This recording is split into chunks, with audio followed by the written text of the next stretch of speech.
Thank you Jesus. ஆண்டவருடைய நாமம் மகிமைப்படட்டும். இந்த நாளிலே நம்முடைய சிங்காரம் ஐயா அவர்களுடைய பரலோக பயணத்திற்கு பிறகு ஆன ஒரு ஆறுதல் ஜெப கூட்டம். இதற்கு வந்திருக்கிறதான உறவினர்கள், நண்பர்கள், தேவ ஊழியர்கள் அனைவரையும் ஆண்டவராகிய இயேசு கிறிஸ்துவின் நாமத்தினாலே வாழ்த்துகிறேன். இந்த ஆறுதல் கூட்டத்தை ஆண்டவர் ஆசீர்வதிக்கும்படியாக, கர்த்தருடைய பிரசன்னம் இங்கே நிறைவாய் இருக்கும்படியாக, வந்திருக்கிறவர்களுக்கு ஆறுதலின் வார்த்தைகளும் தேவ பிரசன்னமும் கிடைக்கும்படியாக நம்ம எல்லாரும் தலைகளை தாழ்த்தி ஜெபம் பண்ண போகிறோம். இந்த ஜெபத்தை நம்ம எபினேசர் ஐயா, பாஸ்டர் எபினேசர் அவர்கள் முன்னாடி நின்று இந்த இந்த கூட்டத்துடைய துவக்க ஜெபத்தை ஏறெடுக்கும்படி நான் அன்பாய் கேட்டுக்கொள்கிறேன்.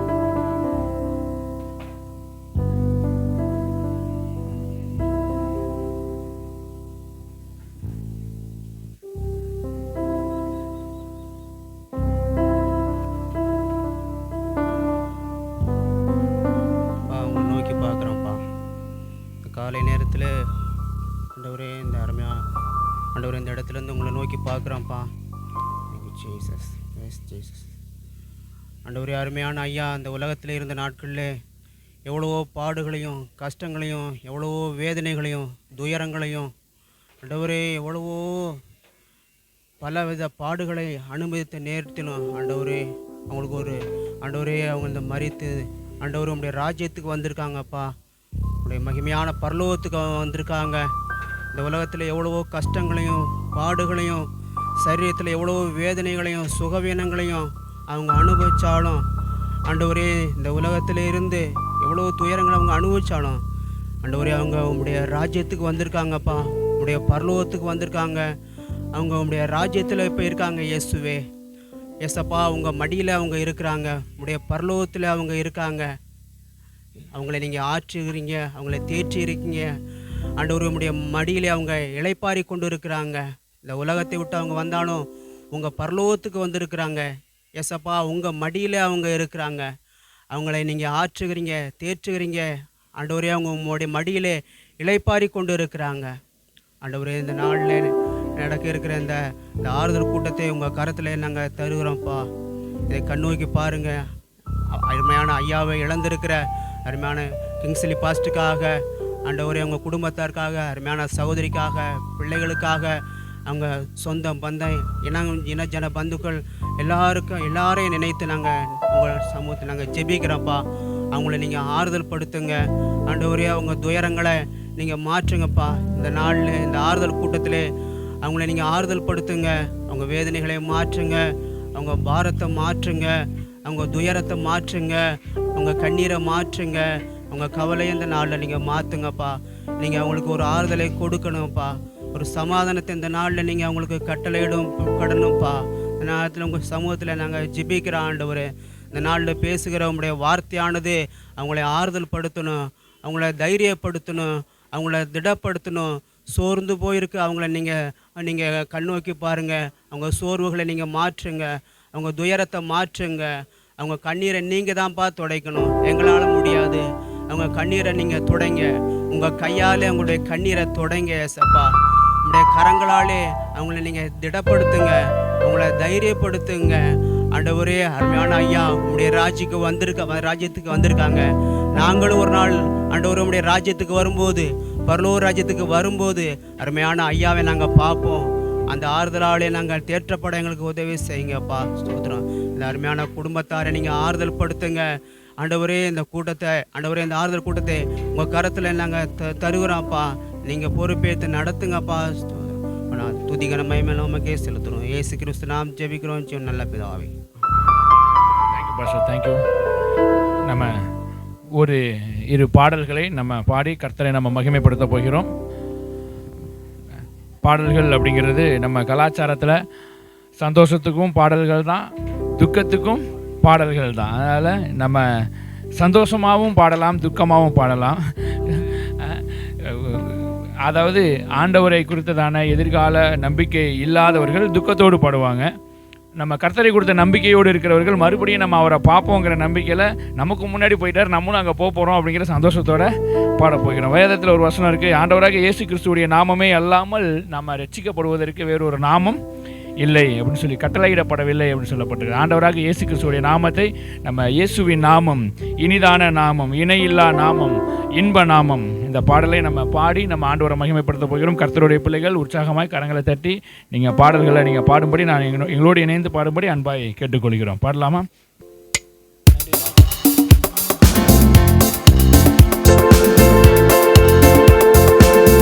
இயேசுவின் நாமம், இனிதான நாமம், இணையில்லா நாமம், இன்ப நாமம்.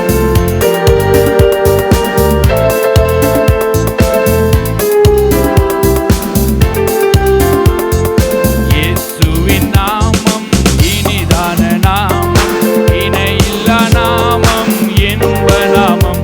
எங்கள் இயேசுவின் நாமம், இனிதான நாமம், இணையில்லா நாமம், இன்ப நாமம்.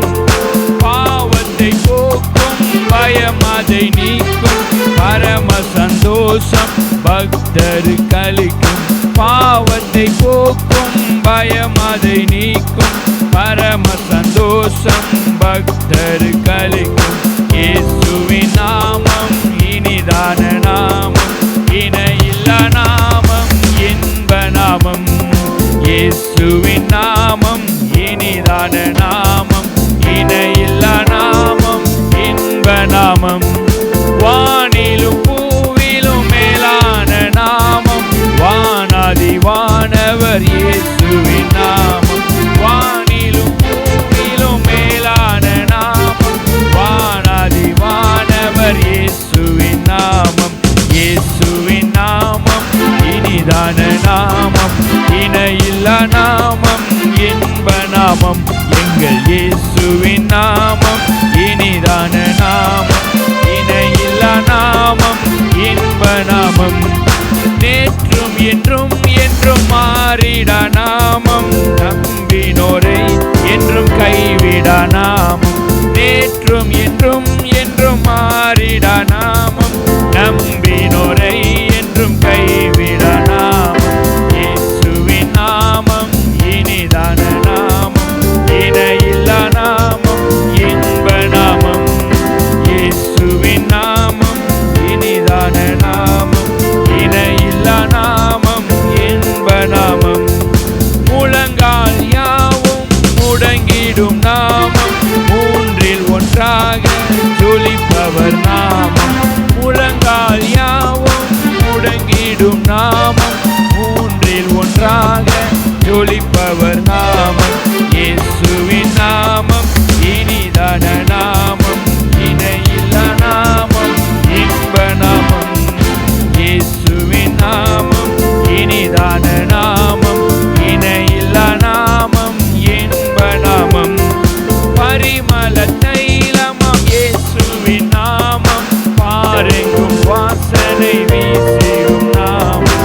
பரிமள தைலமாம் இயேசுவின் நாமம், பாரெங்கும் வாசனை வீசிடும் நாமம். இயேசுவின் நாமம், இனிதான நாமம், இணையில்லா நாமம், இன்ப நாமம். எங்கள் இயேசுவின் நாமம், இனிதான நாமம், இணையில்லா நாமம், இன்ப நாமம். சாத்தானின் சேனையை ஜெயித்திட்ட நாமம், சாப பிசாசை துரத்திடும் நாமம். சாத்தானின் சேனையை ஜெயித்திட்ட நாமம், சாப பிசாசை துரத்திடும் நாமம். இயேசுவின் நாமம், இனிதான நாமம், இணையில்லா நாமம், இன்ப நாமம். இயேசுவின் நாமம், இனிதான நாமம். பாவத்தை போக்கும், பயம் அதை நீக்கும், பரம சந்தோஷம் பக்தர் கலிக்கும். பாவத்தை போக்கும், பயம் அதை நீக்கும், பரம சந்தோஷம் பக்தர் கலிக்கும்.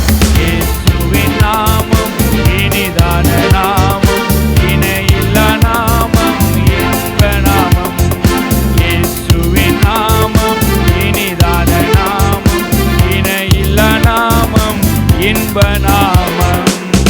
ஆமென், அல்லேலூயா. நமக்கு இயேசு கிறிஸ்துடைய நாமம் தான் நமக்கு ஆறுதல் தரக்கூடியது, பலப்படுத்தக்கூடியது, பாவத்தை பயத்தை நீக்கக்கூடியது. பைபிளில் கன்னி மரியாளுக்கு குழந்தை அவங்க பிறக்க போகிறதுக்கு முன்னாடி தேவதூதன் வந்து சொல்லுவார், உன் வயிற்றில் உருவாகியிருக்கிறது தேவனுடைய குமாரன், அவருக்கு இயேசு என்று பெயரிடுவாயாக. ஏன்னா இயேசுங்கிற பெயருடைய அர்த்தம் ஜனங்களை காப்பாற்றுகிறவர். நிறைய பேர் இயேசுவே அப்படின்னு கூப்பிட்டாலே என்னை காப்பாற்றுறவரே அப்படின்னு அர்த்தம். இயேசுவே அப்படின்னு கூப்பிட்டாலே என்னை காப்பாற்றுறவரே, எனக்கு தைரியம் கொடுக்குறவரே, எனக்கு பலன் கொடுக்குறவரே அப்படின்னு அர்த்தம். இயேசு சொல்கிறாரு, இதோ இந்த உலகத்தின் முடிவு பரியந்தம் சகல நாட்களிலும் நான் உங்களோடு கூட இருக்கிறேன். என் கூடவே இருக்கிறவர் நம்முடைய கடவுள் ஆண்டவர் இயேசு கிறிஸ்து தான். அதனால தான் இயேசுவை நம்பி இருக்கிறவங்களுக்கு எப்போவுமே எல்லாம் இயேசுவே, எனக்கு எல்லாம் இயேசுவே. இயேசுவை நம்பி இருக்கிறவங்களுக்கு பயம் இல்லை, சந்தோஷம், துக்கம் இல்லை, மகிழ்ச்சி. இதுக்கெல்லாம் காரணம் என்னென்னா எங்களுக்குள்ளார இயேசு இருக்கிறார். முகத்தை பார்த்தாலே கண்டுபிடிச்சுவாங்க, நீங்கள் கிறிஸ்டினா அப்படின்னு கேட்பாங்க. யாராவது ஒருத்தவங்க சந்தோஷமாக இருந்துட்டாலே போதும், என்ன கேட்பாங்க, நீங்கள் கிறிஸ்டினா அப்படின்னு கேட்பாங்க. அப்போ கிறிஸ்டின்னா சந்தோஷமாக இருப்பாங்க அப்படின்னு எல்லாருக்குமே ஒரு உலகத்தில் எல்லாருக்குமே ஒரு நம்பிக்கை, ஒரு சாட்சி. ஏன்னா அகத்தின் அழகு முகத்தில் தெரியும். என் கூட இயேசு இருக்கிறார், எனக்குள்ளார இயேசு இருக்கிறாரு. எந்த காலத்திலும் எந்த நேரத்திலும் நன்றியால் உம்மை நான் துதிப்பேன். அந்த ஆண்டவரை எந்த காலத்திலும் எந்த நேரத்திலும் நான் நன்றியால் துதிப்பேன். இன்னும் ஒரு பாடலை பாடிட்டு நம்ம அடுத்த பகுதிக்கு கடந்து போகலாம்.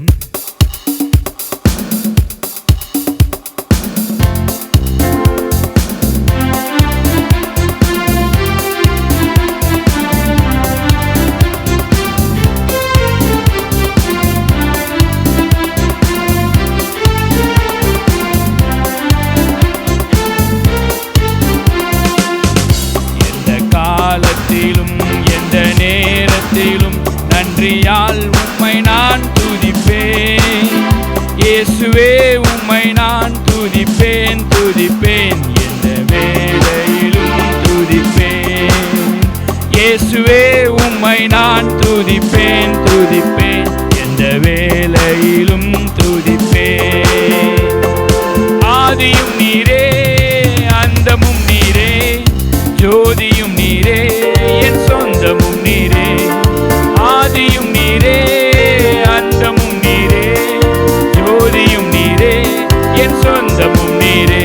எந்த காலத்திலும் எந்த வேளையிலும் நன்றியால் உம்மை நான் துதிப்பேன். இயேசுவே உம்மை நான் துதிப்பேன், துதிப்பேன், எந்த வேளையிலும் துதிப்பேன். இயேசுவே உம்மை நான் துதிப்பேன், துதிப்பேன், எந்த வேளையிலும் துதிப்பேன். வாழ்விலும் நீரே, தாழ்விலும் நீரே, வாதையில் நீரே, என் பாதையில் நீரே.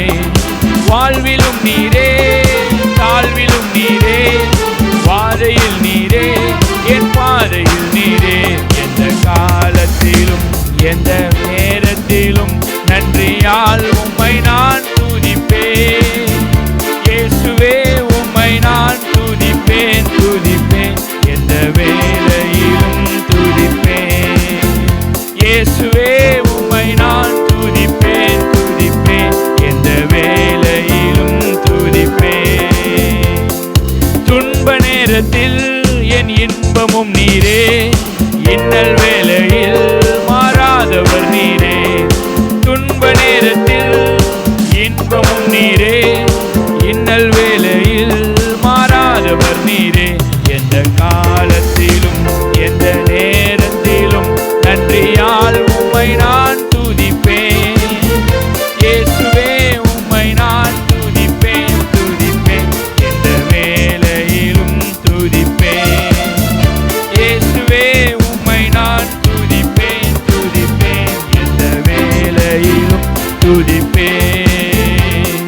தாய் தந்தை நீரே, என் தாதியும் நீரே, தாபரம் நீரே, என் தாரகம் நீரே. தாய் தந்தை நீரே, தாதியும் நீரே, தாபரம் நீரே, என் தாரகம் நீரே. எந்த காலத்திலும் எந்த நேரத்திலும் நன்றியால் உம்மை நான் துதிப்பேன். இயேசுவே உம்மை நான் துதிப்பேன், துதிப்பேன், எந்த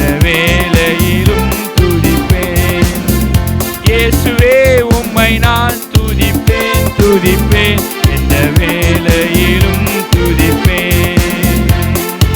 ஆறுதல் நீரே, ஆதாரம் நீரே, ஆசையும் நீரே, என் ஆனந்தம் நீரே. ஆறுதல் நீரே, ஆதாரம் நீரே, ஆசையும் நீரே, என் ஆனந்தம் நீரே. எந்த காலத்திலும் எந்த நேரத்திலும் நன்றியால் உம்மை நான் துதிப்பேன். இயேசுவே உம்மை நான் துதிப்பேன், துதிப்பேன், எந்த வேளையிலும் துதிப்பேன். இயேசுவே உம்மை நான் துதிப்பேன், துதிப்பேன், எந்த வேளையிலும் துதிப்பேன். தேவனும் நீரே, என் ஜீவனும் நீரே, ராஜராஜனாம் என் சர்வமும் நீரே.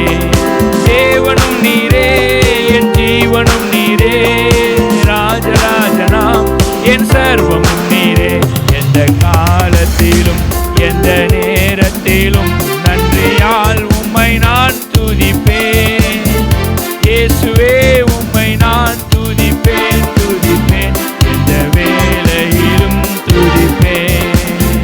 இயேசுவே உம்மை நான் துதிப்பேன், துதிப்பேன், எந்த வேளையிலும் துதிப்பேன். அல்லேலூயா, அல்லேலூயா. நமக்கு ஆறுதல் தருகிறவர், நமக்கு தைரியத்தை தருகிறவர் நம்முடைய ஆண்டவராகிய இயேசு கிறிஸ்து தான். ஆண்டவர் நம்மை ஆசீர்வதிப்பாராக. வேதத்திலிருந்து நம்ம ஒரு பகுதியை வாசிக்க கேட்க போகிறோம். பரிசுத்த வேதாகமத்திலிருந்து 1 தெசலோனிக்கேயர் 4வது அதிகாரத்தில் 13வது வசனத்திலிருந்து நம்ம மத்தியில் இருக்கிற பாஸ்டர் மனாசே அவர்கள் வந்து அந்த வேத வசனங்களை வாசிப்பார்.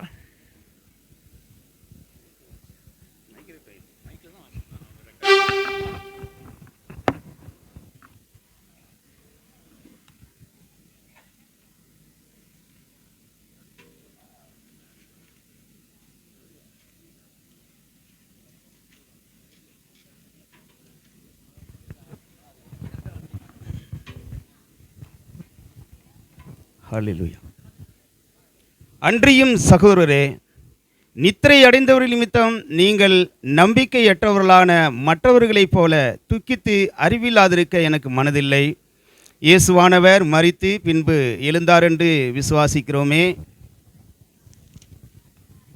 அப்படியே இயேசுவுக்குள் நித்திரை அடைந்தவர்களையும் தேவன் அவரோடே கூட கொண்டு வருவார். கர்த்தருடைய வார்த்தையை முன்னிட்டு நாங்கள் உங்களுக்கு சொல்லுகிறதாவது, கர்த்தருடைய வருகை மட்டும் உயிரோடு இருக்கும் நாம் நித்திரை அடைந்தவர்களுக்கு முந்திக் கொள்வது இல்லை. ஏனெனில் கர்த்தர்தாமே ஆரவாரத்தோடும் பிரதான தூதனுடைய சத்தத்தோடும் தேவ காலத்தோடும் வானத்திலிருந்து இறங்கி வருவார். அப்பொழுது கிறிஸ்துவுக்குள் மரித்தவர்கள் முதலாவது எழுந்திருப்பார்கள். பின்பு உயிரோடு இருக்கும் நாமும் கர்த்தருக்கு எதிர்கொண்டு போக மேகங்கள் மேல் அவர்களோடே கூட ஆகாயத்தில் எடுத்து கொள்ளப்பட்டு இவ்விதமாய் எப்பொழுதும் கர்த்தருடனே கூட இருப்போம். ஆகையால் இந்த வார்த்தைகளினாலே நீங்கள் ஒருவரை ஒருவர் தேற்றுங்கள். ஆமீன்.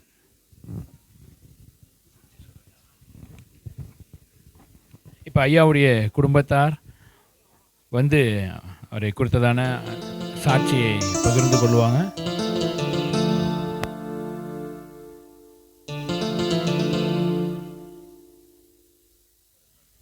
சரி சரி, வாமா இங்கே வந்து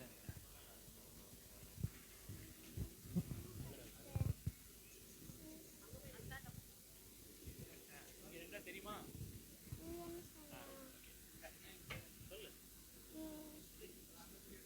இயேசுவின் பரிசுத்த நாமத்துக்கு ஸ்தோத்திரம். எங்கள் தாத்தாவை எனக்கு ரொம்ப பிடிக்கும். ஏன்னா அவர் சர்ச்சுக்கு வரப்போ எல்லாருமே வெள்ளை சட்டை வெள்ளை வெட்டி கட்டிக்கிட்டு தான் வருவார். தினமும் எங்களுக்கு ஸ்நாக்ஸ் வாங்கிட்டு வந்துடுவார். ஏன்னா அவர் நல்லா இருக்கிறப்ப சொன்ன வார்த்தை என்னதுன்னா, நீ வயசுக்குற வரைக்கும் நான் இருக்கலான்னு நினச்சம்மா அப்படின்னு சொன்னார். கடைசியாக சொன்ன வார்த்தை அதான் ஒரு கடைசியாக சொன்ன வார்த்தை நல்லா இருக்கிறப்ப. ஏன்னா எங்கள் தாத்தா எனக்கு ரொம்ப பிடிக்கும்.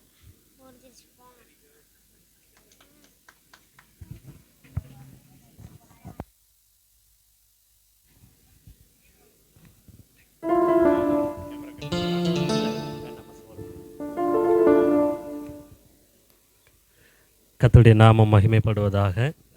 இங்கே வந்திருக்கிற எல்லாருக்கும் என்னுடைய அன்பான வாழ்த்துக்கள்.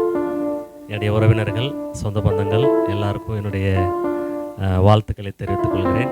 வந்த ஊழியர்களுக்காகவும் என்னுடைய வாழ்த்துக்களை தெரிவிச்சுக்கிறேன். ரொம்ப நன்றி.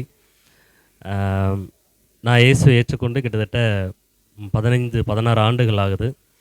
நான் ஏற்கனவே சொன்ன போல் எங்கள் அப்பா வந்து எனக்கு எந்த விதத்திலும் எதிர்ப்பு கிடையாது. ஆக்சுவலி இயேசுவை ஏற்றுக்கொண்ட பிறகு தான் நான் எங்கள் அப்பாவை வந்து அப்பான்னு சொல்லியிருக்கிறேன். அதுக்கு முன்னாடிலாம் வந்து நாங்கள் அப்பான்னு யாரையுமே கூப்பிட்டதில்லை. எங்கள் அண்ணனுங்கள்லாம் ஐயாம்பாங்க, அண்ணம்பாங்க. அவங்கள பார்த்து தான் நானும் என்ன பண்ணுவேன், எனக்கு அந்த அப்பான்னு கூப்பிடுறதுக்கு தெரியாது. ஏன்னா எங்கள் பெரியப்பா பசங்க எல்லாமே அப்பாவை வந்து யாரும் அப்பான்னு கூப்பிட மாட்டாங்க. எனக்கு தெரிஞ்சு சின்ன ஒரு பிள்ளைங்க, எங்கள் துரைசாமி அண்ணன் தான் சொல்கிறேன், அவங்க பிள்ளைங்க மட்டும்தான் அவங்க அப்பாவை அப்பான்னு கூப்பிடுவாங்க. ஏன்னா மற்றவங்க யாருமே வந்து பிள்ளைகள்கிட்ட அந்த மாதிரி அவங்க வந்து பழக மாட்டாங்க. ஆனால் நான் இயேசுவை ஏற்றுக்கொண்டதுக்கு பிறகு தான் எங்கள் அப்பாவை வந்து நான் அப்பான்னு கூப்பிட ஆரம்பித்தேன். அதாவது நேருக்கு நேர் கூப்பிடலனாலும் வெளியில் சொல்லும் போது எங்கள் அப்பா அப்படின்னு சொல்லி நான் சொல்ல ஆரம்பித்தேன். ஸோ அது எனக்கு பைபிள் கற்றுக் கொடுத்த ஒன்று. அதுக்கு பிறகு அவர் எந்த விதத்துலையும் எனக்கு எதிர்ப்பு தெரிவித்ததில்லை. கடைசி நாட்களில் நான் ஒன்று ஆசைப்பட்டேன். நான் அவருக்கு வந்து நான் சுவிசேஷம் சொல்லாமல் அவர் வந்து நானாக இயேசுவை ஏற்றுக்கொள்கிறேன்னு சொல்லணும் அப்படின்னு சொல்லி நான் எதிர்பார்த்தேன். நான் படித்ததெல்லாம் கஷ்டப்பட்டு தான் படித்தேன். அவங்க எனக்காக செலவு செஞ்சது வந்து பார்த்திங்கன்னா, அந்த பிஎட்டுக்காக ஒரு 1 லட்ச ரூபா செலவு பண்ணாங்க. அந்த ஒரு செலவு தான் எனக்கு அவங்க பண்ண விஷயங்கள். நான் ஒரு பையனாக இருந்தாலும் கஷ்டப்பட்டு தான் நானும் படித்தேன். திருச்சியில் பச்சை மிளகா மூட்டெல்லாம் மார்க்கெட்டில் தூக்கியிருக்கிறேன். ஸோ அந்தளவுக்கு கஷ்டத்தில் தான் நான் வந்து என்னுடைய இது என்னென்னா, எங்கள் வீட்டிலேருந்து நான் ₹1 எதிர்பார்க்கக்கூடாது, நம்மளாவே முன்னுக்கு வரணும் அப்படின்ற ஒரு ஆர்வம் எனக்கு அதிகமாக இருந்துச்சு. ஆனாலும் எனக்கு வந்து அவங்க எதுவுமே எனக்கு சேர்த்து வைக்கலனாலும் எனக்கு கவலை இல்லை.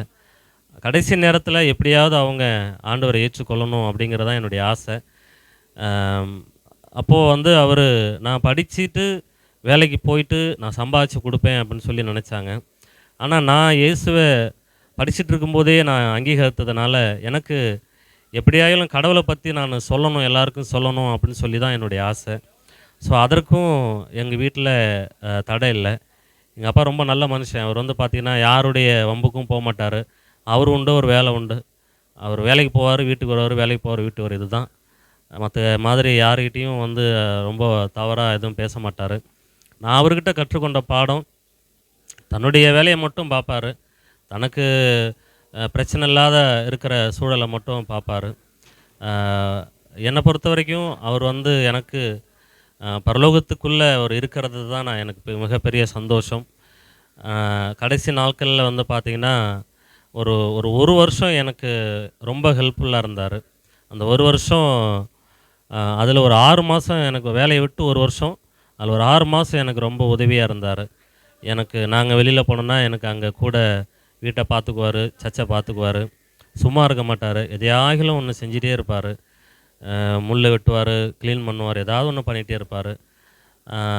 ஆனாலும் நான் எப்படியாவது இயேசுவை பற்றி அவருக்கு சொல்லணுமே அப்படின்னு நினச்சது உண்டு. ஆனால் நான் சொல்லாமலே அவர் என்னுடைய வாழ்க்கையை பார்த்து அவர் வந்து இயேசுவை அங்கீகரித்தார். அதுதான் 100க்கு 100 உண்மை. கடவுள் என் கூட இருக்கிறாரு, என்னை அவர் ஆசீர்வதிக்கிறாரு, இயேசு கிறிஸ்து என் வாழ்க்கையை உயர்த்துறாரு, நம்ம பையன் ஒரு நல்ல இடத்துல தான் இருக்கிறான் அப்படிங்கிறத பார்த்து அவரே ஒரு புதிய ஏற்பாடு பைபிள் ஒரு சின்ன பைபிள் எப்பொழுதும் அவர் கையில் இருக்கும். வேலைக்கு போனாலும் அதை கூடவே எடுத்துகிட்டு போவார், படிப்பார். அப்புறம் நரகமும் பரலோகமும் அப்படிங்கிற ஒரு புத்தகம் கையிலே வச்சுருப்பார். என் பிள்ளைகள் கூட இறந்த அன்னைக்கு அந்த புத்தகத்தை அவர் பக்கத்தில் வைக்கணுன்னாங்க. அவங்க தேடி பார்த்தாங்க, அந்த புத்தகம் காணும். அந்த மாதிரி கடைசி நாட்களில் அவர் சத்தியத்திற்கு ரொம்ப கட்டுப்பட்டு சர்ச்சுக்கு வரும்போது வெள்ளை வேஷ்டி வெள்ளை சட்டை தான் வருவார். எல்லாருக்கும் பின்னாடி தான் உட்காந்துருப்பார். அவரே வருவார், சேர் எடுத்து போட்டு அவரே உட்காந்துட்டு அவர் உட்காந்த சேரை எடுத்து வச்சுட்டு போயிடுவார். கடைசி வரைக்கும் எனக்கு அவர் பாரமாக இல்லை, நானும் அவருக்கு பாரமாக இல்லை. அதுதான் உண்மை. அவர் எனக்கு எந்த ஒரு பாரத்தையும் வச்சுட்டு போகல, நானும் அவருக்கு எந்த ஒரு பாரத்தையும் கொடுத்ததில்லை. கடைசியில் அவர் இயேசுவை அவர் அங்கீகரித்தது தான் எனக்கு மிகப்பெரிய சந்தோஷம். ஸோ அந்த கிராமத்துக்குள்ளே இப்படி ஒரு காரியம் நடக்கணும் அப்படிங்கிறது கடவுள் சித்தம். ஸோ என்னுடைய சொந்த பந்தங்களுக்கு எல்லாம் நான் சொல்கிறேன் என்னென்னா, இயேசு கிறிஸ்துவை ஏற்றுக்கொள்கிறது வந்து ஒரு மத மாற்றம் இல்லை, ஒரு மனமாற்றம். மனசுக்குள்ளே அவரை வந்து அங்கீகரிக்கிறோம். என்ன, இயேசுவை ஏற்றுக்கொண்டால் நீங்கள் தண்ணி அடிக்க முடியாது, வேறு எந்த கெட்ட பழக்கமும் செய்ய முடியாது, அதுக்காகவே பயந்துக்கிட்டு யாருமே உள்ளே வரமாட்டாங்க. ஆனால் இதை காட்டிலும் ஒரு பெரிய ஒரு தண்டனைக்குள்ளே நம்ம போயிடக்கூடாது அப்படிங்கிறது தான் இயேசுவோட விருப்பம். ஸோ இந்த நாளில் வந்த என்னுடைய உறவினர்களுக்காக, என்னுடைய தூரத்துலேருந்து வந்திருக்கிற எல்லா சகோதரிகளுக்காகவும் ரொம்ப நன்றி, ஊழியர்களுக்காக ரொம்ப நன்றி. ஸோ இந்த இயேசுவை நீங்களும் உங்கள் வாழ்க்கையில் அங்கீகரித்து பாருங்கள். அவர் ரொம்ப அன்பான ஒரு தெய்வம். அவர் முதல்ல சமாதானத்தை கொடுக்குறவர், சந்தோஷத்தை கொடுக்குறவர். இந்த அடக்காரானில் நிறைய பேர் என்கிட்ட சொன்னாங்க, அப்பா உங்களுக்கு செலவே இல்லை, நாங்கள்லாம் இவ்வளோ செலவு பண்ணுறோம், நீங்கள் எந்த செலவும் இல்லாமல் நீங்கள் வந்து பண்ணுறீங்க அப்படின்னு சொல்லி சொன்னாங்க. உண்மையாகவே இதுவே ஒரு பெரிய கோடிக்கணக்கான ரூபா பணக்காரன் உள்ள பணக்காரர்களும் இப்படி தான் செய்வாங்க, ஏழையும் இப்படி தான் செய்வாங்க. அதுதான் இந்த கிறிஸ்தவத்தில் இருக்கக்கூடிய ஒரு செயல். ஸோ எல்லோரும் அடக்காரானிலே வந்தது எனக்கு ரொம்ப சந்தோஷம். இன்றைக்கும் எங்களுக்காக, எங்கள் குடும்பத்துக்காக, எங்களை நேசித்து நீங்கள் வந்ததுக்காக ரொம்ப எனக்கு சந்தோஷம். தொடர்ந்து உங்களுடைய ஆதரவும் உங்களுடைய அன்பும் எங்களுக்கு தேவை. கர்த்தர் இந்த சாட்சியை ஆசீர்வதிக்கும்படியாக நான் ஸ்தோத்திரிக்கிறேன். தேங்க்யூ. Thank you pastor.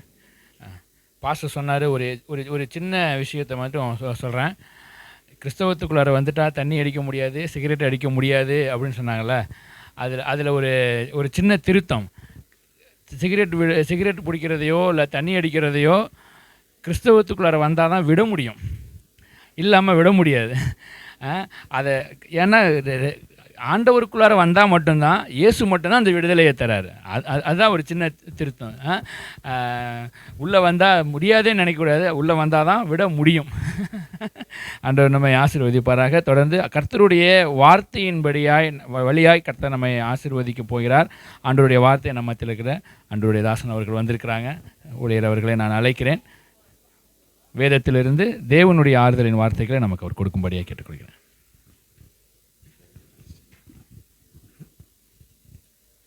கர்த்தருடைய நாமம் பரிசுத்தப்படுவதாக. வந்திருக்கிற யாவருக்கும் ஆண்டவராகிய இயேசு கிறிஸ்துவின் நாமத்தினால வாழ்த்தலை தெரிவித்துக் கொள்கிறேன். வந்திருக்கிற தேவ தாசர்களுக்கும் அருமையான அந்த வாய்ப்பு கொடுத்த போதுகிறவர்களுக்கும் இயேசுவின் நாமத்தினால் வாழ்த்துகிறேன். நம் கண்களை மூடி ஒரு நிமிஷம் ஆண்டவரை நோக்கி நாம் பார்ப்போம்.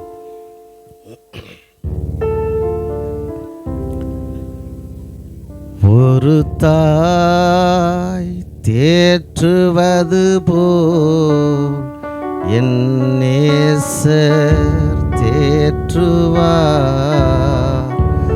ஒரு தாய் தேற்றுவது போல் என் நேசர் தேற்றுவார். மார்போடு அணைப்பாரே, மனக்கவலைகள் தீர்ப்பாரே. மார்போடு அணைப்பாரே, மனக்கவலைகள் தீர்ப்பாரே.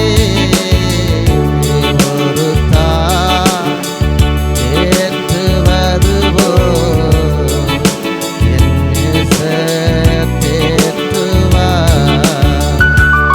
ஒரு தாய் தேற்றுவது போல் என் நேசர் தேற்றுவார். ஒரு போதும் கைவிடா, ஒரு நாளும் விலகிடா. ஒரு போதும் கைவிடா, ஒரு நாளும் விலகிடா. ஒரு தாய் தேற்றுவது போல் என் நேசர் தேற்றுவார். ஒரு தாய் தேற்றுவது போல் என் நேசர் தேற்றுவார்.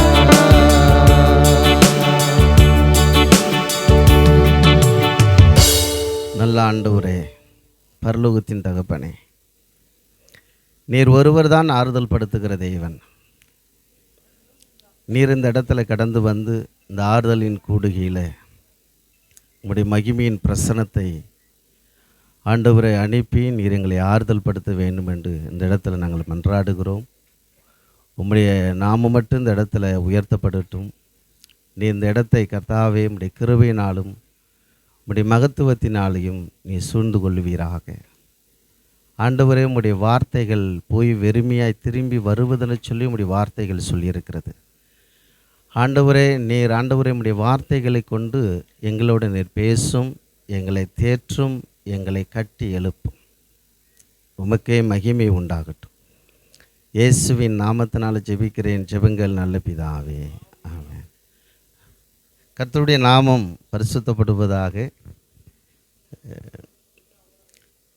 ஆண்டவர் பெரியவர். நான் அடிக்கடி எங்கள் சபையில் சொல்லுவேன், கர்த்தர் பெரியவர், பெரிய காரியங்களை செய்வார் சொல்லுவேன். அவர் எப்பொழுதும் கர்த்தர் நல்லவராகவே நம்முடைய வாழ்க்கையில் இருக்கிறார். இந்த கூடுகை ஆறுதலின் கூடுகை. அருமையான மறைந்த சிங்காரன் ஐயா, சிங்காரம் என்ற நாத்தானவேல், அவருக்கு நான் தான் ஞானசனம் கொடுத்தேன். நான் போதகர் கிங்ஸ்லியை பார்க்க வரும்போதெல்லாம் அவரை நான் பார்ப்பேன். ரொம்ப சாதுவாக இருப்பார்,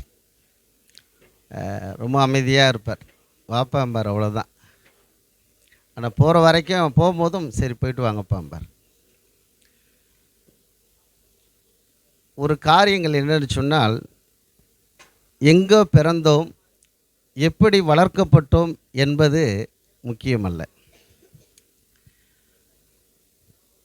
நாம் கடைசி காலத்தில் எங்கே போகிறோம்ங்கிறது தான் முக்கியம். எங்கே வேணாலும் பிறந்திருக்கலாம்.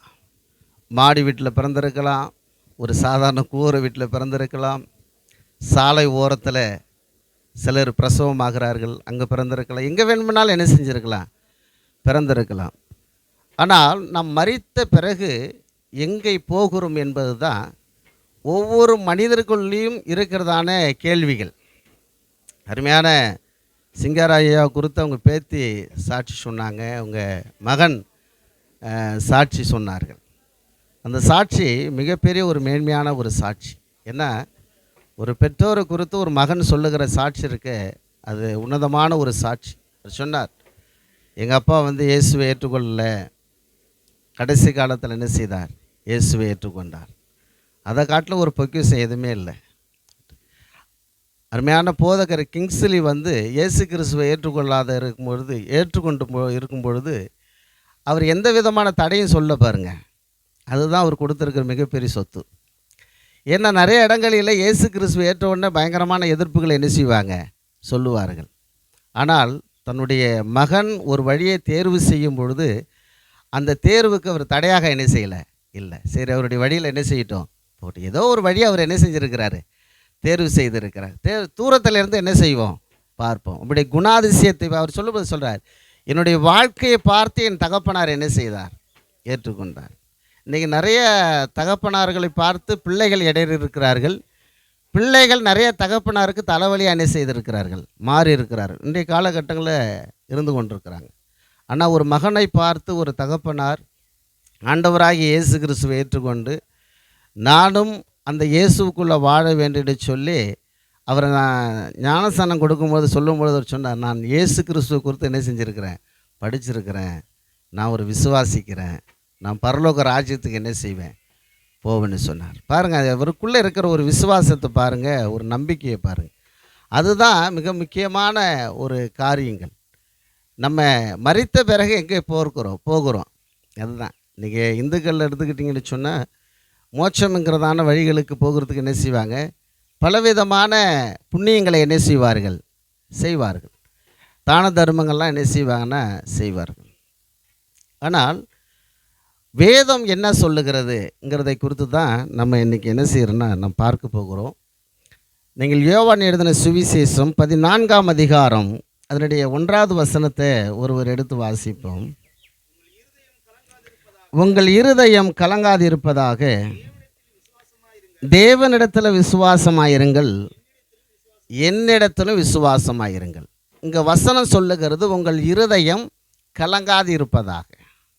இப்போ ஆண்டவர் அதை சொல்லிட்டு சொல்கிறாரு, நீங்கள் தேவனிடத்தில் என்ன செய்யுங்க, விசுவாசமாயிருங்க, என்னிடத்திலும் விசுவாசம். யார் சொன்னால்? இயேசு கிறிஸ்து சொல்லுகிறார். நம்முடைய இருதயங்கள் கலங்கக்கூடாது. இன்றைக்கி அநேகருடைய வாழ்க்கை கலங்கின உள்ளத்தோடு என்ன செய்யப்படுகிறதுங்க, காணப்படுகிறது. அவர்கள் பணக்காரர்களாக இருக்கலாம், ஏழைகளாக இருக்கலாம், படித்தவர்களாக இருக்கலாம், பணக்காரர்களாக இருக்கலாம், அவர்கள் எல்லாமே இருக்கும். அன்னாருடைய வாழ்க்கை அழுது கொண்டு தான் இருக்கும். நிம்மதி இல்லாத ஒரு வாழ்க்கை, சந்தோஷம் இல்லாத வாழ்க்கை, ஒருவேளை ஆகாரம் கூட சரியாக உண்ண முடியாத ஒரு வாழ்க்கை. இன்றைக்கி அநேகர் வெளியில் சிரிக்கிறார்கள், உள்ள அழுகிறார்கள். ஏன் நான் என்னுடைய இந்த வாழ்க்கையை நான் வாழ்ந்து கொண்டிருக்கிறேன், நான் எதுக்காக வாழ வேண்டும், நான் யாருக்காக வாழ வேண்டும் என்று சொல்லி அப்படி இன்றைக்கி புலம்பிக் கொண்டு வாழுகிற அநேக கூட்டங்கள் இருந்து கொண்டு இருக்கிறது. ஆனால் ஆண்டுடைய வார்த்தை சொல்லுகிறது, உங்கள் இருதயங்கள் கலங்காது இருப்பதாக. ஒரு மனுஷனை பலப்படுத்துகிறது, ஒரு மனுஷனை தேற்றுகிறது, ஒரு மனுஷனை ஆற்றுகிறது தேவனுடைய வார்த்தை மாத்திரம்தான். ஆண்டவராகிய தேவன் சொல்லியிருக்கிற உலகம் கொடுக்கக்கூடாத சமாதானத்தை நான் உங்களுக்கு என்ன செய்கிறேன், வைத்து போயிருக்கிறேன். உலகம் கொடுக்கக்கூடாத சமாதானம் என்ன? உலகத்தில் எந்த பணத்தாலும் என்ன செய்ய முடியாதுங்க, வாங்க முடியாது. எந்த விலைகரையும் கொடுத்து வாங்க முடியாது. அதனால தான் இயேசு சொல்லுகிறார், உலகம் கொடுக்கக்கூடாத சமாதானத்தை நான் உங்களுக்காக வைத்து போகிறேங்க. ஏன்னா அந்த சமாதானத்துக்காக அவர் விலைகாரம் என்ன செய்ய போகிறாருங்க, கொடுக்க போகிறார். அப்போ ஒரு மனுஷன் சந்தோஷமாய் வாழ்வதற்காக, ஒரு மனுஷன் ஆசீர்வாதமாய் இருப்பதற்காக, ஒரு மனிதன் எல்லாவற்றிலும் நிம்மதியாக வாழ்வதற்காக நமக்காக ஒருவர் விலைகரம் கொடுத்துருக்கிறார். அவர் தான் ஆண்டவராகிய இயேசு கிறிஸ்து. அப்போ அருமையான சிங்காரம் ஐயா உலகத்தில் வாழ்ந்தார், உலகத்தில் ஜீவித்தார், உலக பிரகாரமாய் காணப்பட்டார். அவரும் உலகத்துக்குரிய குணாதிசயத்தெல்லாம் இருந்திருப்பார். ஆனால் இயேசு கிறிஸ்துவை ஏற்றுக்கொண்ட பிறகு அவருக்குள்ள ஒரு சந்தோஷம் இருந்திருக்கும், அவருக்குள்ள ஒரு நம்பிக்கை இருந்திருக்கும், அவருக்குள்ள ஒரு விசுவாசம் இருந்திருக்கும். என்ன விசுவாசம்னா, இன்றைக்கு நான் மரித்தாலும் பைபிள் சொல்லுகிறதான அந்த மோட்சத்திற்கு நான் என்ன செய்வேன், போவேன். ஒருவேளை ஆண்டவருடைய வருகை இருந்தாலும் நான் அங்கே என்ன செய்வேன், போவேன். ஒருவேளை மரித்தாலும் நான் என்ன செய்வேன், அங்கே போவேன்.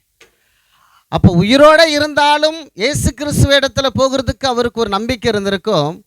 மரித்தாலும் நான் எழுந்திருந்து இயேசுவின் இடத்திற்கு போவேன்கிறதான் நம்பிக்கை அவருக்குள்ளே என்ன செஞ்சுருக்கோம், இருந்திருக்கு. அதனால தான் மரணத்தை கண்டு என்ன செய்யலை, பயப்படவில்லை. என்ன வியாதி தானே, வியாதி வந்தால் என்ன செஞ்சிட்டோம், போகட்டும். ஆனால் நான் போகிற இடம் ஒரு புண்ணியமான இடம், நான் போகிற இடம் ஒரு நம்பிக்கைக்குரிய இடம், நான் போகிற இடம் ஒரு சமாதானம் மிகுந்த ஒரு இடம், நான் போகிற இடம் ஒரு ஆறுதல் நிறைந்த இடம், ஒரு மகிமையான இடத்திற்கு நான் போகிறேன்.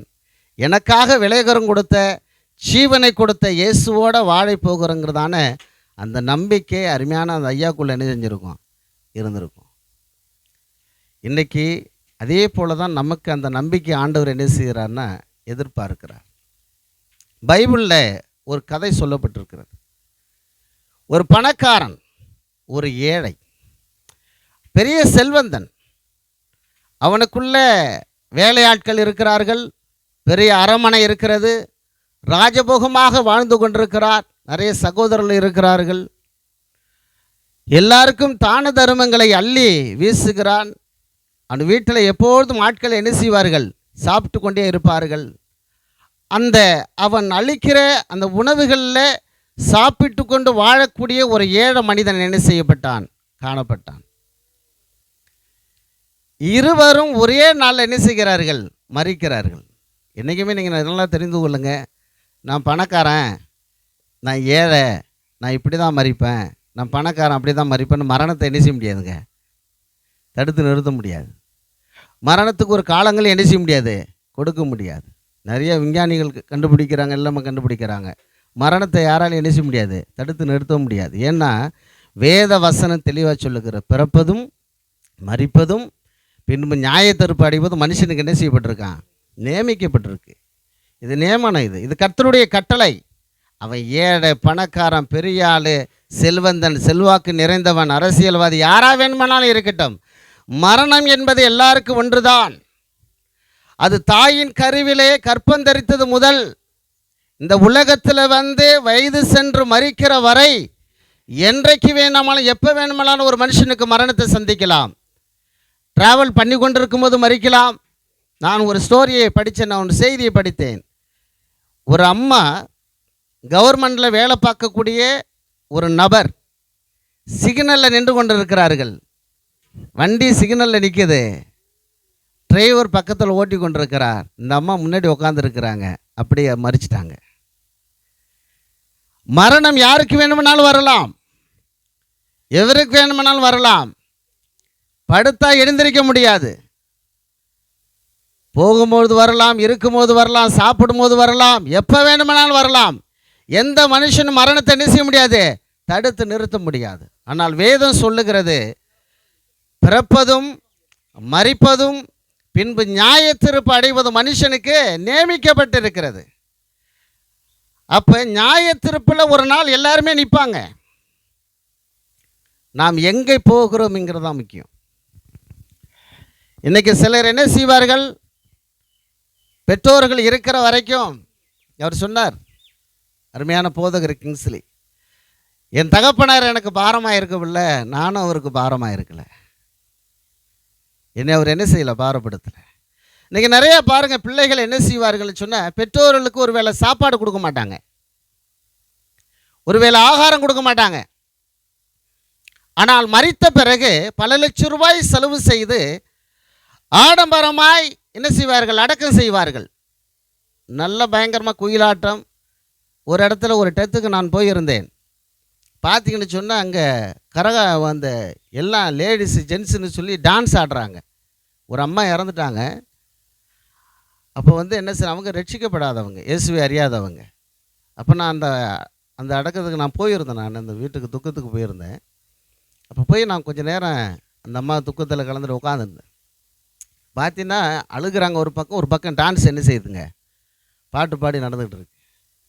இன்றைக்கி நிறைய பேர் என்ன செய்கிறாங்கன்னு சொன்னால், அடக்கம் பண்ண போகும்பொழுது ஒரு மரித்த பிறகு பல லட்சம் ரூபாய் செலவு செய்து, அவர் சொன்னார் இல்லைங்களா, செலவே இல்லை பரவாயில்லன்னு. செலவு இல்லை, ஆனால் போகிற இடம் மகிமையான இடம். அல்லேலூயா, கனத்துக்குரிய இடம்.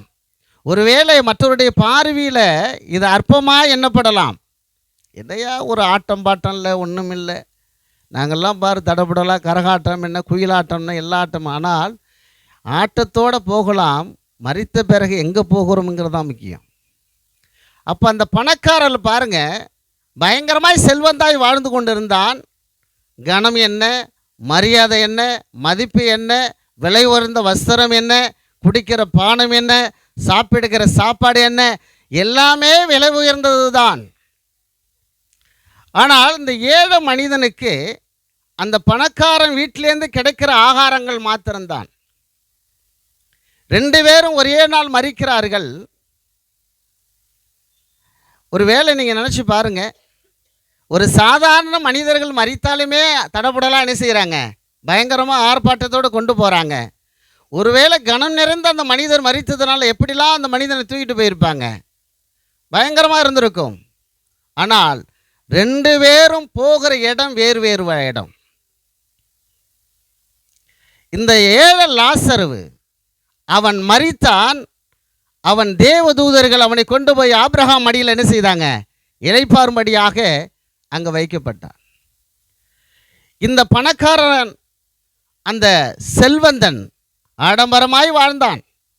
இவனை ஒரு வேளை வீட்டில் உட்கார்ந்துருக்கும் பொழுது இவன் வெளியில் வரும்பொழுது அவனை கேலி செய்திருக்கலாம், கிண்டல் செய்திருக்கலாம். ஒருவேளை அந்த பணக்காரனுடைய விருந்துக்கு போயிட்டு வரும்பொழுது உடைய நண்பர்கள் அந்த லாசருவை என்ன செய்திருக்கலாம், கேலி கிண்டல் செய்திருக்கலாம்.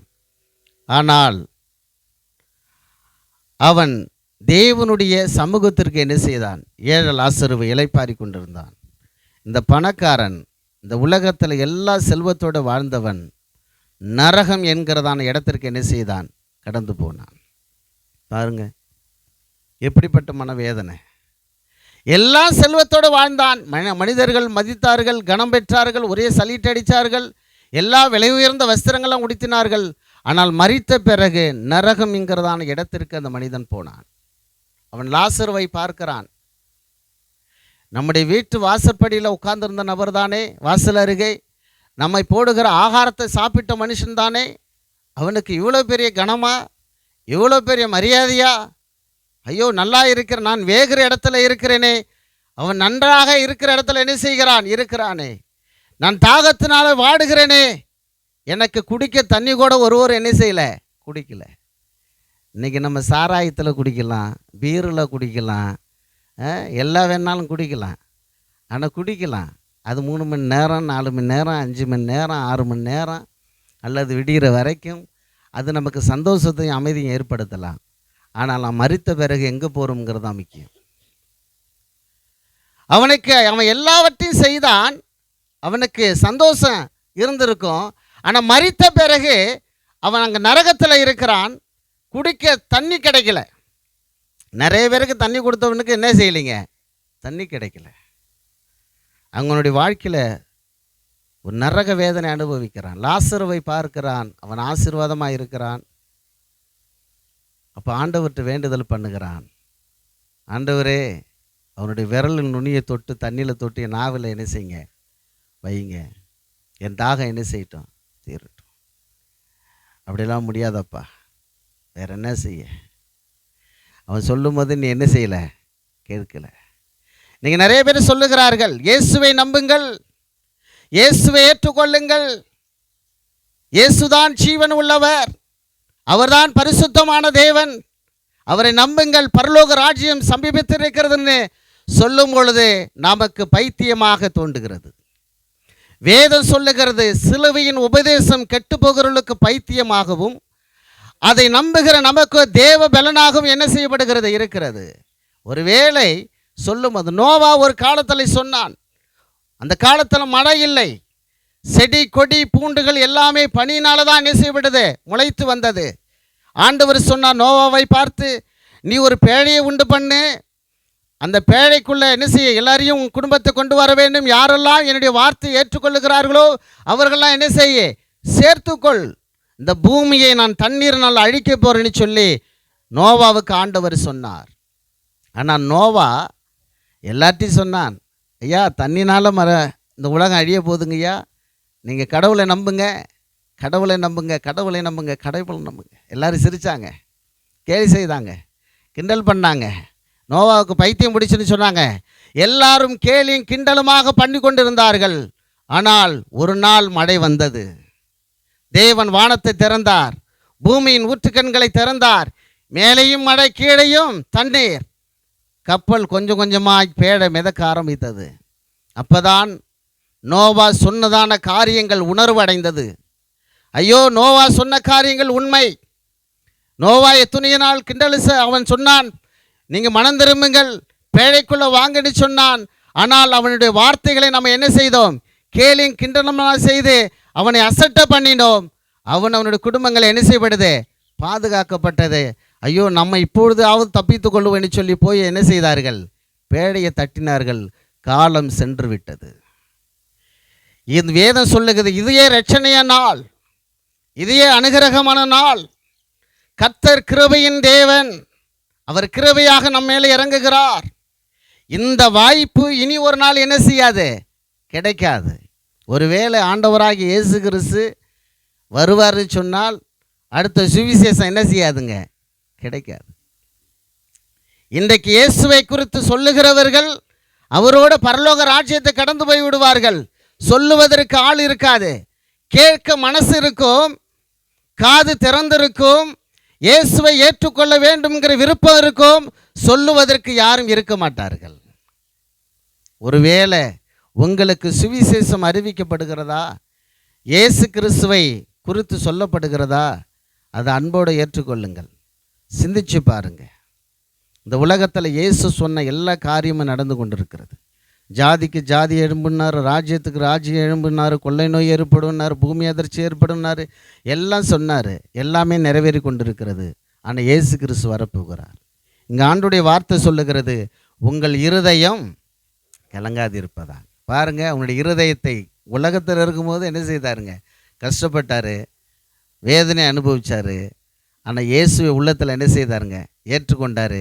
அவர் ஆபிரகாம் அடியில் இளைப்பாரி கொண்டிருக்கிறாரு. இங்கே எல்லா சுகபோகமும் அனுபவித்தான். இயேசுவை ஏற்றுக்கொள்ள நரகத்தில் என்ன செய்கிறான்? வேதனைப்படுகிறான். அப்போ தான் அந்த ஐஸ்வர்யம் சொல்லுகிறான், ஆண்டவரே, நான் தான் அந்த புத்தி கெட்டத்தனமாக என்ன செய்யலை, உங்களை ஏற்றுக்கொள்ளலை. ஆனால் எனக்கு என்ன செய்கிற சகோதரர்கள் இருக்கிறார்கள், அவர்களுக்கு சுவிசேஷம் என்ன செய்யப்பட வேண்டாம்? சொல்லப்பட வேண்டும். இது காலம், கடைசி காலம். ஆண்டவர் சொல்லுகிறார், உங்கள் இருதயம் கலங்காதிருப்பதாக. இயேசுவினிடத்தில் விசுவாசம் வைத்து பாருங்கள். நீங்கள் விசுவாசித்தால் தேவனுடைய மகிமையை காண்பாய் என்று சொல்லி ஆண்டுடைய வார்த்தைகள் சொல்லுகிறதான காரியங்கள். ஒரு வேத வசனத்தை 1 தெசலோனிக்கேயர் 4ஆம் அதிகாரம்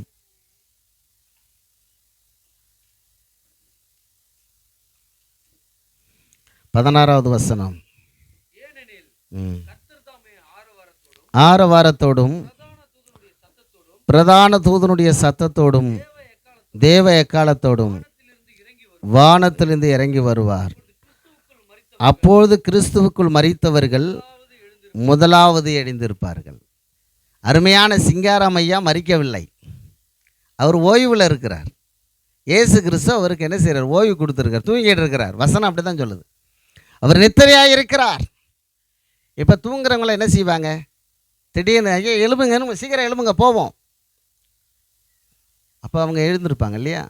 அதே போல தான் கிறிஸ்துவை ஏற்றுக்கொண்டு கிறிஸ்துவுக்குள் வாழ்ந்தவர்கள் எத்தனை பேர்கள் இருக்கிறார்களோ இந்த உலகத்தில், ஆண்டவராகிய இயேசு கிறிஸ்து வரும்பொழுது அவருடைய அந்த எக்கால துணியை கேட்டு அவர்கள் முதலாவது என்ன செய்வாங்க? எழுந்திருப்பாங்க. ஒரு நாள் சிங்காரம் ஐயா என்ன செய்வாருங்க? ஆண்டவரை சந்திக்க கம்பீரமாக எழுந்திருப்பார். அவர் எழுந்திருந்து என்ன செய்வார்? ஆண்டவரோட கடந்து போவார். ஒருவேளை அந்த ஐயா போயிருக்கிற இடத்துக்கு நாமளும் போக வேண்டும் என்று சொன்னால் ஆண்டவராகிய இயேசு கிறிஸ்துவை என்ன செய்யணுங்க? விசுவாசித்து ஏற்றுக்கொள்ள வேண்டும். அவருடைய பாவத்திற்காக அவர் அடிக்கப்பட்டார், எனக்காக அவர் ரத்தம் சிந்தினார் என்று சொல்லி என்ன செய்ய வேண்டும்? அவர் விசுவாசித்து ஏற்றுக்கொண்டு பிதா குமாரன் பரிசுத்தாவின் நாமத்தினால் என்ன செய்ய வேண்டும்? ஞானஸ்நானம் பெற்றுக்கொள்ள வேண்டும். பெற்றுக்கொள்கிறது மட்டுமல்ல, இயேசுனுடைய சத்தியத்தின்படி என்ன செய்ய வேண்டும்? வாழ வேண்டும். சபைக்கு கடந்து போக வேண்டும். சபையில் சாட்சியாக என்ன செய்ய வேண்டும்? காணப்பட வேண்டும். ஞாயிற்றுக்கிழமை தோறும் போய் என்ன செய்யணும்? ஆராதனையில் கலந்து கொள்ள வேண்டும். இன்றைக்கி சிலர் இயேசுவை ஏற்றுக்கொண்டால் அதோடு சரி, அவ்வளவுதான். அடுத்தது வருஷம் முடிஞ்ச கிறிஸ்துமஸுக்கு தான் போவாங்க. அதுவல்ல கிறிஸ்துவ வாழ்க்கை என்பது. அனுதினமும் கர்த்தரை என்ன செய்ய வேண்டும்? தொழுது கொள்ள வேண்டும். கர்த்தரை ஆராதிக்க வேண்டும். ஆண்டவர் மேலே பற்றுதல் உள்ளவர்களாக இருக்க வேண்டும். முடிவு பொருந்தும் நிலைத்திருப்பவனை ரட்சிக்கப்படுவான்னு சொல்லி ஆண்டுடைய வார்த்தை சொல்லுகிறது. அப்போ தேவன் கொடுக்கிற ரட்சிப்பை கடைசி வரைக்கும் காத்துக்கொள்ள வேண்டுமா? அது எங்கே போனால் தான் காத்துக்கொள்ள முடியும்? ஆண்டுடைய ஆலயத்துக்கு போய் சத்தியத்தை கேட்டால் தான் காத்துக்கொள்ள முடியும். அருமையான சிங்காரம் ஐயா அவர் சொன்னார் இல்லையா? அவர் மகன் சொன்னார், வருவார் எங்கள் அப்பா, சேரை எடுப்பார், கடைசியில் என்ன செய்வார்? போடுவார், உட்காருவார், முடிஞ்ச பிறகு அவரே சேரை எடுப்பார். ரொம்ப நல்ல தெய்வ மனுஷன். யாருக்கு எந்த தொந்தரவும், சர்ச்சிலையும் எந்த தொந்தரவும் கொடுத்தது போல தெரியல. தன்னுடைய வேலையை தானே என்ன செஞ்சுருக்கிறாரு? செய்திருக்கிறார். அதுதான் ஒரு முன்மாதிரியான ஒரு காரியங்கள். தேவனுக்கு பிரியமாய் வாழுகிற ஒரு வாழ்க்கை அது. கர்த்தருக்கு கீழ்ப்படிந்து வாழுகிற ஒரு வாழ்க்கை அது. இப்போ சிங்காரன் ஐயா போயிருக்கிற இடத்திற்கு நாமளும் போக வேண்டும் என்று சொன்னால் அது இயேசு கிறிஸ்துனுடைய வழியாக தான் நினைச்ச முடியும், போக வேண்டும். அவர் மரிக்கவில்லை, அவர் நித்திரையாக ரெஸ்டில் இருக்கிறார். அவர் தூங்கிக்கிட்டு இருக்கிறார். ஆண்டவராகி இயேசு கிறிஸ்து வரும்பொழுது அவர் முதலாவது எழுந்திருப்பாராம். அவர் கீழே சொல்லுகிறது பாருங்க, பின்பு உயிரோடு இருக்கும் நாமும் கர்த்தருக்கு எதிர்கொண்டு போக மேகங்கள் மேல் அவர்களோட கூட ஆகாயத்தில் எடுத்துக்கொள்ளப்பட்டு இவ்விதமாக எப்பொழுதும் கர்த்தருடனே கூட இருப்போம், அவரோட இருப்போமா. சங்கீதக்காரன் சொல்லுகிறார் பாருங்க, சங்கீதம் 84வது சங்கீதம் 84 4வது வசனத்தை வாசிங்க. உம்முடைய வீட்டில் வாசமாய் இருக்கிறவர்கள் பாக்கியவான்கள், அவர்கள் எப்பொழுதும் உம்மை. அவர்கள் எப்போதும் துதித்து கொண்டே இருப்பார்கள். அப்போ தேவனுடைய வாசஸ்தலத்தில் இருக்கிறவங்க யாரை துதித்து கொண்டு இருப்பாங்க? தேவாதி தேவனை துதித்து கொண்டே இருப்பார்கள். அங்கே கண்ணீர் இருக்காது, அங்கே வேதனை இருக்காது, அங்கே துன்மை இருக்காது, அங்கே துயரம் இருக்காது, அங்கே வியாதி இருக்காது, அங்கே கடன் பிரச்சனை இருக்காது, கடன் கேட்கவும் முடியாது, எதுவும் இருக்காது. ஒன்றே ஒன்று தான் இருக்கும், சந்தோஷம் இருக்கும், சமாதானம் இருக்கும். எப்பொழுதும் தேவனை துதித்து கொண்டே இருப்போம். இங்கே வசனம் சொல்லுகிறது, உம்முடைய வீட்டிலே வாசமாயிருக்கிறவர்கள் பாக்கியவான்கள், அவர்கள் எப்பொழுதும் உம்மை என்ன செய்வார்களாம்? துதித்து கொண்டு இருப்பார்கள். அருமையான சிங்காரம் ஐயா அவர்கள் துதித்து கொண்டே என்ன செய்வார்கள்? இருப்பார்கள். எனக்கு அருமையான தேவனுடைய பிள்ளைகளே, சிங்காரம் ஐயா எங்கே பிறந்தார், வளர்ந்தார், அவர் பயணித்து வந்தாலும் கடைசி நாட்களில் ஆண்டவராகி இயேசு கிறிஸ்துவை ஏற்றுக்கொண்டார். அந்த மகிமைக்குள்ளே என்ன செஞ்சிருக்கிறாருங்க? பிரவேசித்திருக்கிறார். இந்த ஆறுதல் கூட்டத்துக்கு வந்திருக்கிற நாமும் அவர் எதற்காக இயேசுவை ஏற்றுக்கொண்டார், ஏன் இயேசுவை ஏற்றுக்கொண்டார்னு சிந்திக்க வேண்டும். அவர் போயிருக்கிற இடம் ஒரு புனிதமான இடம், பரலோகம் என்கிறதான இடம். அந்த இடத்திற்கு நாமளும் என்ன செய்யணும்? கடந்து போக வேண்டும். அதற்கு கடந்து போக வேண்டும் சொன்னால் இயேசு கிறிஸ்து சொல்கிறார். யோவான் எழுதின சுவிசேஷம் இது அங்கே 14ஆம் அதிகாரம் 6வது வசனத்தில் சொல்லுகிறார், நானே வழியும் ஜீவனுமாய் இருக்கிறேன். நானே வழியும் சத்தியமும் ஜீவனுமாய் இருக்கிறேன், என்னை இல்லாமல் ஒருவனும் பிதாவின் இடத்துக்கு வரான். அப்போ இயேசுவை இல்லாத மோட்சத்துக்கு என்ன செய்ய முடியாதுங்க? போகவே முடியாது. நீ பணம் கொடுத்தாலும் போக முடியாது, நீ என்ன கொடுத்தாலும் என்ன செய்ய முடியாது? போக முடியாது. மோட்சத்திற்கு போகணும்னு சொன்னால், அந்த சொர்க்கலோகத்துக்கு போகணும்னு சொன்னால் இயேசுதான் வழி. அவர் சொல்லிட்டார், நானே வழியும் சத்தியமும் ஜீவனமாயிருக்கிறேன். இயேசு கிறிஸ்து தான் வழி, இயேசு கிறிஸ்து தான் சத்தியம், அவர் தான் ஜீவன். அவர் வழியாக தான் என்ன செய்ய முடியுங்க? போக முடியும். வேறு யார் வழியாக என்ன செய்ய முடியாதுங்க? போகவே முடியாது. நாம் நினைக்கலாம் ஒருவேளை, இல்லைங்க நான் என்ன வேணாலும் பாவம் செய்யலாம், நான் பாவம் செய்து விட்டு கடைசி காலத்தில் கண்ணை மூடனா தெரியாவா போகுது? நீ கண்ணை மூடின பிறகு தான் எல்லாமே தெரியும். நீ கண்ணை திறந்திருக்கிற வரைக்கும் உனக்கு ஒன்றுமே தெரியாது. தெரிஞ்சதெல்லாம் அந்த உலகம்தான் தெரியும், மனிதர்கள் தான் தெரிவாங்க. ஆனால் நீ கண்ணை மூடும்போது தான் கர்த்தர் காட்டுவார் பாருங்க. நீ பிறந்ததுலேருந்து நீ மரிக்கிற வரைக்கும் என்னென்னலாம் செய்தாயோ அதெல்லாம் தேவன் உனக்கு படம் போட்டு கர்த்தர் காட்டுவார். நீ எப்படிலாம் வாழ்ந்த, நீ எப்படிலாம் ஜீவித்த, நீ எப்படிலாம் காணப்பட்ட, யார் யார் அடித்த, யார் யாருக்கு விரோதமாக நீ செயல்பட்ட, உன் வாழ்க்கை வரலாறே தேவன் போட்டு காட்டுவார். அப்போ தான் நம்முடைய வாழ்க்கையில் தெளிவு அடையும். அப்போ தான் நம்ம சிந்திப்போம், இயேசுவை ஏற்றுக்கொள்வோம்னு நினைப்போம். இயேசுவை ஏற்றுக்கொள்ள முடியாது. ஏன்னா பிறந்தோம், மரித்தோம், அங்கே நியாயத்தீர்ப்புக்கு என்ன செய்கிறேங்க? காத்திருக்கிறோம். அடுத்தது நியாயத்தீர்ப்பு தான். அதனால் அருமையான தேவனுடைய பிள்ளைகளை, இந்த பட்டணத்தை தேவன் நேசிக்கிறார், உங்களை ஆண்டவர் நேசிக்கிறார். இந்த பட்டணத்தை ஒரு நீதிமான் நிமித்தமாக அந்த பட்டணத்தை என்ன செய்ய மாட்டாராம்? அழைக்க மாட்டார். அருமையான இந்த பட்டணத்திற்காக அருமையான போதகர் கிங்ஸ்லே தேவன் கொடுத்திருக்கிறார். அருமையான மறைந்த அருமையான சிங்காராம் ஐயாவை தேவன் என்ன செஞ்சிருக்கிறார்? இந்த பட்டணத்தில் ஆண்டவர் கொடுத்திருக்கிறார். நீங்களாம் பாக்கியவான்கள். அவர்கள் ஜெபிக்கிற ஜெபங்கள் உங்களை என்ன செய்கிறது? பாதுகாக்கிறது. அதனால் நீங்கள் சிந்தித்து கொள்ளுங்கள், நீங்கள் சிந்தித்து கொள்ளுங்கள், இயேசுனுடைய அன்பை அறிந்து கொள்ளுங்கள். கர்த்தர் உங்களையும் உங்களுடைய குடும்பத்தையும் ஆண்டவர் நேசிக்கிறார். தேவனுடைய அன்பு பெரியது. கர்த்தர் உங்களை ஆசீர்வதிப்பாராக.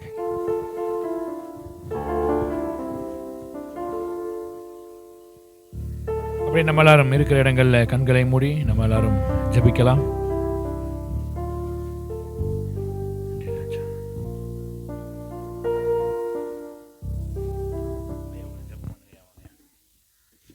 நம்ம இதில் இருக்கிற டேவிட் ஐயா அவர்கள் ஒரு ஜெபத்தை ஏறெடுப்பார்கள். நம்ம முடிக்கலாம். பரிசுத்தமுள்ள நல்ல தகப்பனே, உம்முடைய சமூகத்தை நோக்கி பார்க்கிறோம். ஆண்டவரே, இவ்வளோ நேரம் எங்களோடு கூட உம்முடைய பிரசன்னம் இடைப்பட்டது, உம்முடைய வார்த்தை இடைப்பட்டதுக்காக நன்றி ஆண்டவரே. உம்முடைய பிரசன்னத்தில் இருக்கிற ஆறுதல் எங்களை இந்த நாளிலே தேற்றினதற்காக நன்றி நன்றி நன்றி நன்றி நன்றி செலுத்துகிறோம் ஆண்டவரே, நன்றி செலுத்துகிறோம் ஆண்டவரே. இந்த சமாதானம் எங்கள் ஆண்டவரே நாங்கள் செல்லுகிற வீட்டிலையும் இடத்துலையும் எல்லா இடத்துலையும் தங்கி இருக்கும்படியாக செபிக்கிறோம் ஆண்டவரே. உங்களுடைய நிறைவான மகிமை எங்களை மூடட்டும். தொடர்ந்து எங்கள் கூட இருக்கிற எல்லாரையும் நீங்கள் ஆறுதல் படுத்துங்க, தேற்றுங்க ஆண்டவரே. உமக்கு மகிமை செலுத்துகிறோம் இயேசுவின் நாமத்தில் பிதாவே.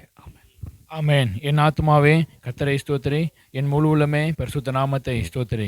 என் ஆத்துமாவே கர்த்தரை ஸ்தோத்திரி, அவர் செய்த சகல உபகாரங்களையும் மறவாதே. ஆமென் ஆமென். அல்லேலூயா.